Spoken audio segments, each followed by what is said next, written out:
안녕하세요. 영끌족들의 눈물. 은행에 월 400만원 내야 된다. 주택담보대출 금리가 9%를 향해 간다. 이런 제목 뉴스가 있어서 이에 대한 얘기를 좀 해볼까 합니다. 은행에 월 400만원을 내야 한다. 이 얘기가 어디서 시작이 된 걸까요? 실제로 이제 주택담보대출을 5억을 받았을 때, 30년 만기로 빌렸을 때, 금리가 9%일 때, 은행에 402만원의 원리금을 내야 된다라는 말입니다. 지금 현재 2022년 2분기 기준 가구당 월 평균 소득이 483만원이랍니다. 그러면 월급의 83%를 대출을 갚고 이자 내는데 써야 된다는 얘기죠. 근데 이 월 평균 소득이잖아요. 실제로는 250만원, 300만원, 350만원 버는 사람들도 꽤 많습니다. 뭐 버는 걸 전부 다 월급으로, 이자로, 원금으로 낸다라고 봐도 무방하겠다라는 거죠. 이게 현실이죠. 근데 더 황당한 얘기는 뭐냐면 5억 원의 주택담보대출을 받았다라는 거죠.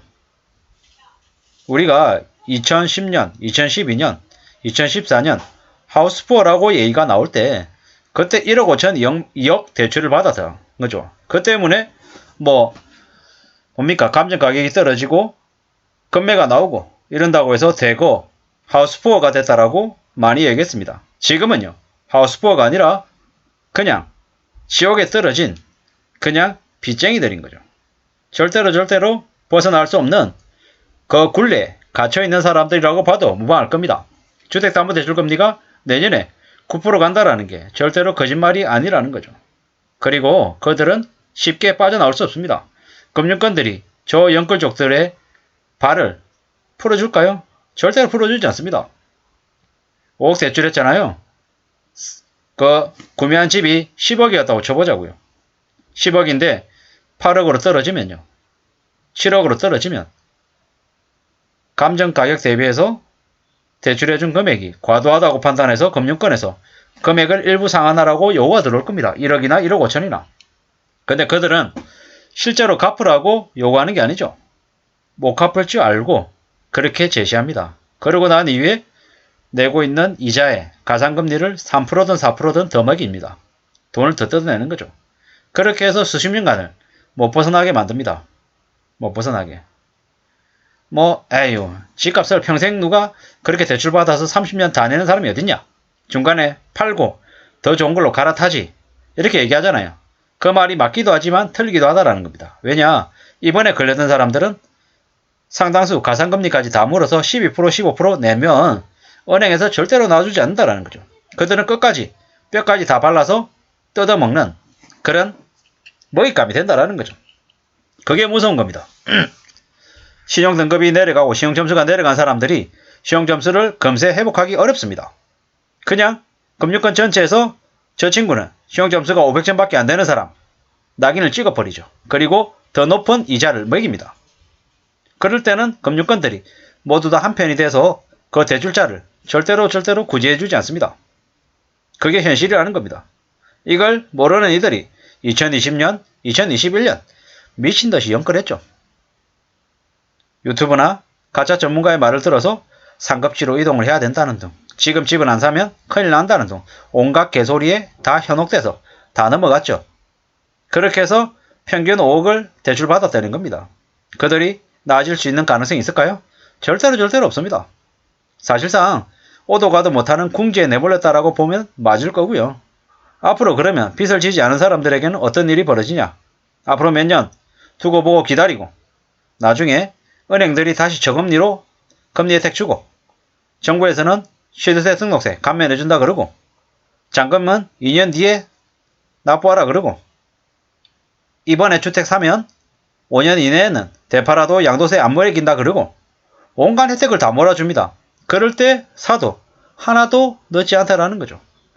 그때도 주변 다 둘러보고 금매가 싼지 할인 분양이 싼지 경매에 나와 있는 물건 낙찰 받는 게 싼지 요뭐저뭐 다 따져보고 여기도 보고 저기도 보고 이 사람 저 사람 공인중개사 지역마다 다 다니면서 다 물어보고 돌다리에 또 돌다리를 두드려보고 따져보고 확인해도 괜찮다라는 겁니다. 그때는 돈 가지고 있는 사람이 왕이기 때문에 돈을 흔들면서 여기저기 가서 말도 안 되는 가격을 부르고 또 아니다 그러면 또 딴 데 가면 되는 거고요. 그런 식으로 여기저기를 다 다니면서 다 봐도 괜찮다라는 겁니다. 그런 시기가 온다. 언제요? 3, 4년부터 온다. 제가 봤을 때는 4, 5년 뒤가 가장 적합할 것 같고요. 우리가 잘 알고 있다시피 2013년에서 15년까지 주택구입 부담지수가 90 언저리였습니다. 100 이하였다라는 거죠. 그런 시기가 앞으로 또 올 것 같습니다. 언제로 보냐? 저는 2026년, 27년쯤으로 봅니다.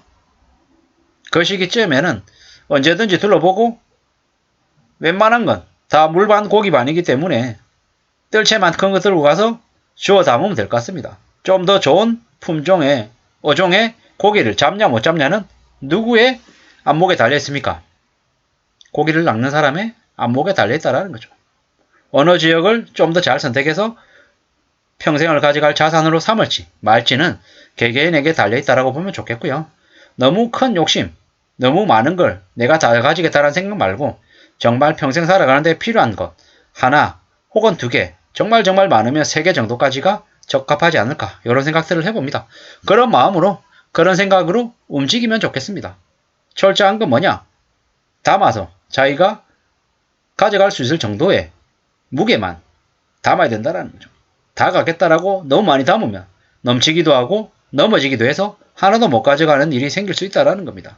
그렇게 생각하고 기다리고 또 기다리는 게 좋겠습니다. 이번에 연끌한 사람들은 몰락이 거의 90% 이상 예정되어 있다고 보면 맞겠습니다.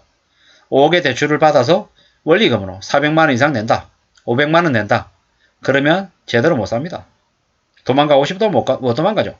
주민등록 말소자가 되거나 신분세탁에서 다른 사람의 인생으로 살아가지 않는 한, 인생을 리셋하고 다시 시작하지 않는 한 벗어나기 어렵다라는 겁니다. 그렇게 무서운 현실이 점점 다가오고 있다라고 봐야 되겠습니다.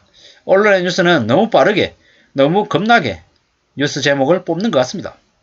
정신 바짝 차리고 살아가야 될 것 같습니다. 앞으로 최소 5년은 지금 이 모드로 지내는 게 나을 것 같습니다.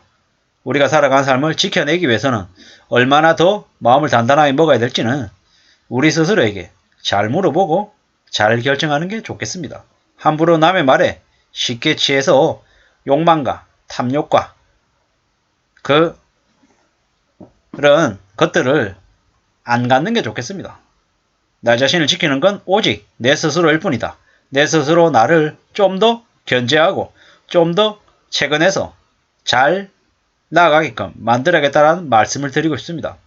당장, 오늘 당장, 내일 당장, 올해 당장 큰 혜택이 돌아온다. 이런 생각보다는 좀 길게 멀리 보면서 평생을 살아간다. 이러는 게 훨씬 더 좋을 것 같습니다. 이상입니다. 감사합니다.